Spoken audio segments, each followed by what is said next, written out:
1971 সাল মানে 71 হলো আমাদের শিকড় ভাই।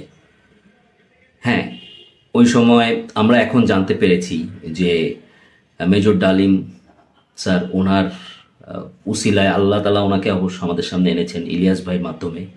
সো ওনার এসে আমরা জানতে পেরেছি এবং আমরা তার আগেও পড়েছি অনেক জায়গা।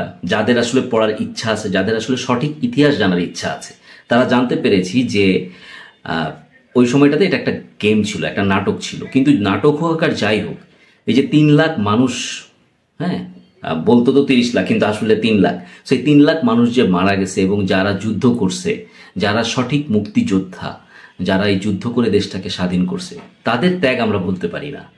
সো 71 আমাদের শিকড় ভাই। শিকড়কে যদি কেউ ভুলে যায় তাহলে তার মতো এই নাফরমান আর নাই। আর এই যে 2024 আমাদের ছাত্র জনতা, এরা যে বিষয়টা এনেছে গণ অভ্যুত্থান, এটা হলো আমাদের অস্তিত্ব।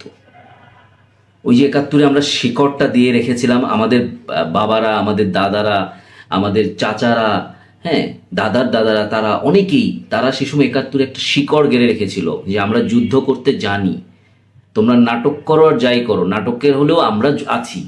তো এই শিকড়টা তারা সেই সময় বুনে রাখছে ভাই। আর এখন আমাদের এই দেশের, আমাদের দেশের ছাত্র জনতা, তারা আমাদেরকে শিখাইছে যে অস্তিত্বকে টিকায় রাখো, আর মাথা নত হয়েও না। সো ভাই, এই 71-এর যুদ্ধকে, মানে 71-কে ভুলে যাচ্ছেন। 2024 নতুন করে আবার মানে স্বাধীনতা হলো। হ্যাঁ, অবশ্যই স্বাধীনতা হয়েছে, এটাও একটা স্বাধীনতা, এটা আমাদের বাক স্বাধীনতা, এটা আমাদের অস্তিত্বের স্বাধীনতা। তো সেটাকে ভুলে গেলে তো হবে না।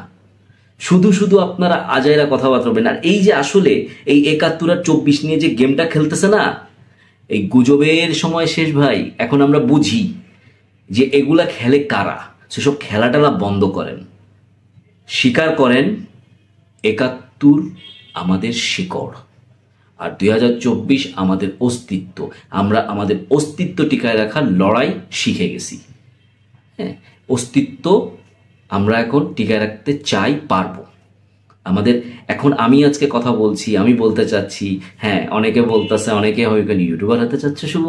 আরে ভাই, হ্যাঁ হতে চাচ্ছি ইউটিউবার, বাক স্বাধীনতার ইউটিউবার। আমি কথা বলতেছি, আপনি বলেন, আরেকজন বলেন, আরেকজন বলেন, সবাই মিলে বলেন না, সবাই মিলে এদের বিরুদ্ধে কথা বলেন। দেখেন নাই এক কথা বলার ঠেলায় ওরা ইউটিউব, মানে কি সরি ইন্টারনেট সব বন্ধ করে দেয়া কি 12টা বাজাইছিল আমাদের, মানে সব কিছু দেখতে দিব না, মানে কি পরিমাণ ভয় পায় এক নাটক বাজ পলুক। হ্যাঁ সে তো মানে কি বলবো, আর তার কথা না, এত নাটক কম করো প্রিয়।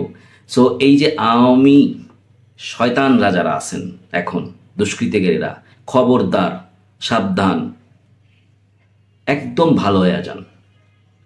আর এই যে আমাদের ডক্টর ইউনূস সাহেব, ওনাকে একটা ধন্যবাদ জানাতে চাই।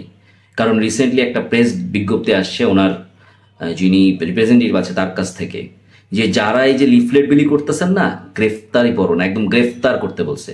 আর গ্রেফতার না, আমার সামনে যদি আমি দেখি, হ্যাঁ আমি বলতেছি, এবং আপনি সবাই স্ব জায়গা থেকে এদেরকে যদি দেখেন লিফলেট বিলি করতেছে, দইরা নিয়ে এসে আগে পেদাবেন কায়দা মতো, মায়ের উপর ওষুধেছে। তোরা শিখাই দিয়ে গেছিস না রোগী বৈঠার সময়। আমি দেখছিলাম ভাই, রোগী বৈঠা যখন হয়েছিল, আমি সেই সময় ঢাকায় থাকি। সো মেট্রো শপিং মলের মধ্যে আমি আটকা পড়ছিলাম, দেখছিলাম কিভাবে পিটাইছিল। এবার তোদের পিটাবো। ওই সময় তোরা করছিস অন্যায়, জুলুম, আর এবার আমরা করব সঠিক কাজ, আমাদের অস্তিত্বকে টিকায় রাখতে, 2024-এর অস্তিত্বকে টিকায় রাখতে। তোদেরকে নির্মূল করে দেবো। একদম সাবধান, একদম সাবধান। এইসব তর্ক বিতর্ক এইগুলা বানানোর কোনো দরকার নাই।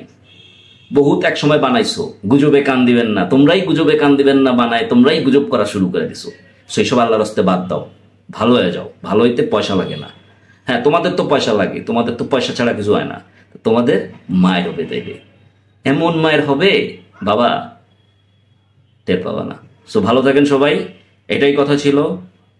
1971 আমাদের শিকড়, 2024 আমাদের অস্তিত্ব।